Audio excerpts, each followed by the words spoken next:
আর বাসেতে যেতে সর্বশেষ আমার আল্লাহ তাকে কমিয়ে দিয়েছিলেন এই নামাজটা 50 ওয়াক্ত থেকে 5 ওয়াক্ত 6 মাস রোজা থেকে দিয়েছিলেন মাত্র 1 মাস। কি করেন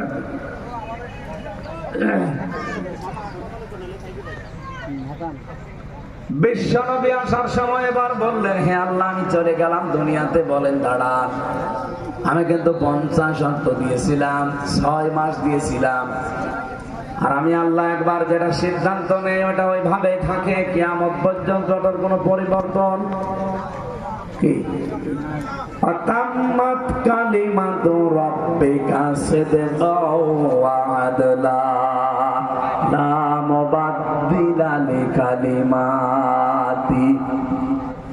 সূরা নামের 115 নম্বর আয়াতের প্রথম অংশে আল্লাহ বলেন, আমার এই কালাম কোরআন শরীফ এটা পরিপূর্ণ সত্য দিয়ে। কি দিয়ে? হ্যাঁ, জবাব দেন না কেন? এর ভেতরে যা আছে সব কথা সত্য। 2 নম্বরে ইনসাফ পূর্ণ, ন্যায় ইনসাফ দিয়ে পরিপূর্ণ।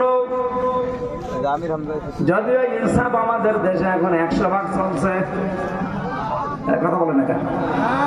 ইনসাফের জন্য দেশটা স্বাধীন হয়েছে, অথচ এখনো পর্যন্ত অনেকেই বৈষম্যের শিকার হয়েছে, কাটতেছে। হাসিনা যেহেতু অবৈধ ছিল, তার রায় অবৈধ ছিল, কথা বলেন না কেন?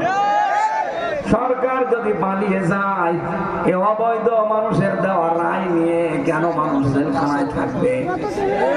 15 বছরে যারা অবৈধ মামলা, অবৈধ রায়, অবৈধ সাক্ষী, এটি আজহারুল ইসলামের বিরুদ্ধে যা হয়েছে এটা পৃথিবীর 8ম আশ্চর্য বিষয়।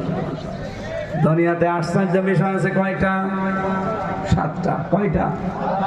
আর ওনার এই রায়টা 8ম আশ্চর্য, কারণ যে 3 জন সাক্ষীর উপরে ভিত্তি করে তাকে ফাঁসি দেওয়ার রায় দিয়েছে, একজন সাক্ষী দেখেছে 1.5 মাইল দূর থেকে, আর একজন দেখেছে 3 মাইল দূর থেকে, আর একজন দেখেছে 6 মাইল দূর থেকে। ও তো খুব ভালো করেই দেখেছে। এইরকম একটা সাক্ষীর উপরে ভিত্তি করে যে 6 মাইল দূর থেকে দেখে, এরকম বানোয়াট মিথ্যা সাক্ষীর উপরে, ন্যায়ভ্রষ্ট সাক্ষীর উপরে ভিত্তি করে আজহারকে 13-14 বছর আটক করে রেখেছে। এই জন্য তো ছাত্ররা জীবন দেয়নি।